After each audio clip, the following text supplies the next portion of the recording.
করিম সাল্লাল্লাহু আলাইহি ওয়াসাল্লাম নিজে রুকিয়া করেছেন। বুখারীর হাদিসে আম্মা জান আয়েশা রাদিয়াল্লাহু তাআলা আনহা বলেছেন যে নবী করিম সাল্লাল্লাহু আলাইহি ওয়াসাল্লাম যখন অসুস্থ হতেন তখন তিনি দুটি সূরা পড়ে তিনি নিজের শরীরের উপরে ফু দিতেন।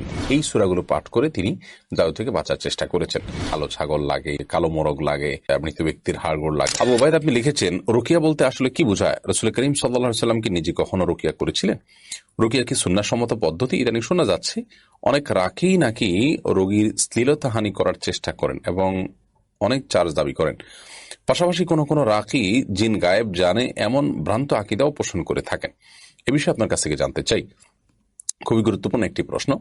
রুকিয়া হলো ঝাড়ফুঁক করা, কোরআন এবং হাদিসের কোনো আয়াত, দোয়া এটি পাঠ করে পানিতে, খাবারে, কোনো কিছুতে ব্যক্তির উপর ফু দেওয়া, এটাকে সাধারণত রুকিয়া বলা হয়।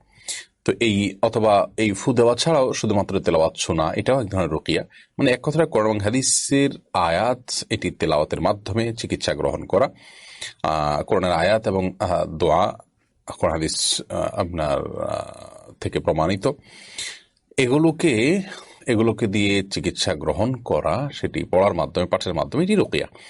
নবী করিম সাল্লাল্লাহু আলাইহি ওয়াসাল্লাম নিজে রুকিয়া করেছেন। বুখারীর হাদিসে আম্মা জান আয়েশা রাদিয়াল্লাহু তাআলা আনহা বলেছেন যে নবী করিম সাল্লাল্লাহু আলাইহি ওয়াসাল্লাম যখন অসুস্থ হতেন তখন তিনি সূরা ফালাক এবং সূরা নাস এই দুটি সূরা পড়ে তিনি নিজের শরীরের উপরে ফু দিতেন। ফু দিয়ে নিজের শরীরটা তিনি মুছে নিতেন। আর তিনি খুব বেশি অসুস্থ হয়ে গেলে, অর্থাৎ এতটুকু কাজ করতে না পারলে, তখন আমি এই কাজটি তাকে করে দিতাম।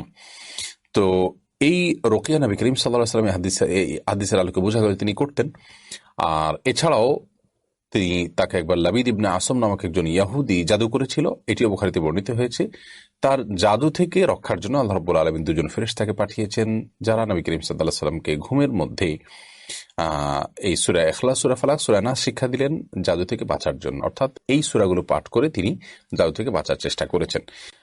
আর এই তিনগুলো পড়লে মানুষের বিভিন্ন বিপদ আপদ থেকে আল্লাহ তাআলা হেফাজত রাখেন, এটিও তিনি হাদিসে নির্দেশ করেছেন। এখান থেকে বোঝা যায় কোরআন হাদিসের আলোকে এবং কোরআন কারীমের আয়াত দিয়ে ঝাড়ফুঁক করা, এটি কোরআন এবং হাদিসের আলোকে প্রমাণিত। নবী সাল্লাল্লাহু আলাইহি ওয়াসাল্লাম করেছেন। সাহাবীদের একটি দল কোন এক জায়গায় যাচ্ছিলেন, সেখানে প্রতিমধ্যে তারা একজন সাপে দংশন করা মানুষকে শুধু সূরা ফাতিহা পড়ে রুকিয়া করার পর তিনি সুস্থ হয়েছেন এবং সেখান থেকে তারা পারিশ্রমিক গ্রহণ করেছেন। নবী করিম সাল্লাল্লাহু আলাইহি ওয়াসাল্লাম সেটাকে অ্যালাউ করেছেন। এখান থেকে রুকিয়া যেটি জায়েজ এবং সেই সাথে এখানে যে পারিশ্রমিক গ্রহণ করাও যায়, সেটি স্পষ্টভাবে আরো প্রমাণ হলো।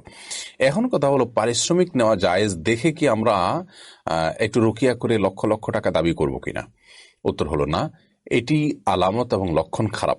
যদি কোনো রাকি লক্ষ লক্ষ টাকা দাবি করে, তাহলে সেক্ষেত্রে সে বিভিন্ন কুফুরের আশ্রয় এবং জাদুকরের আশ্রয় কিংবা দুষ্ট জিন বা শয়তানের আশ্রয় নিচ্ছেন কিনা, এটি একটা দেখার মতো বিষয়। কারণ সেখানে অনেক কিছু লাগে। তারা বলে যে কালো ছাগল লাগে, অমুকটা লাগে, তমুকটা লাগে, কালো মোরগ লাগে, তারপরে যে মৃত ব্যক্তির হাড়গোড় লাগে, নাউজুবিল্লাহ। এরকম আরো অনেকগুলো কাজ করে, যে কাজগুলো মূলত জাদুকর এবং আপনার ব্ল্যাক ম্যাজিশিয়ান যারা, তাদের কাজ। অতএব এরকম যদি রাকি হয়, সে রাকি অবশ্যই তাকে পরিত্যাগ করতে হবে। আসলে যেহেতু রুকিয়ার কাজটা অনেকটা গায়েব এর জগৎ নিয়ে কাজ করা, এখানে জিন দেখা যায় না, তার বিরুদ্ধে অ্যাকশন নেওয়া হয়। তো এই জন্য অনেক দুষ্ট লোক সেখান থেকে অসৎ যে প্রক্রিয়া সেটি অবলম্বন করে থাকে এবং সেখানে মানুষকে প্রতারণা করে থাকে। এই জন্য যারা সত্যিকারের রাকি হবেন, প্রথমত তারা কোরআন এবং হাদিসের আলোকেই ঝাড়ফুঁক করবেন, এর বাইরে যাবেন না।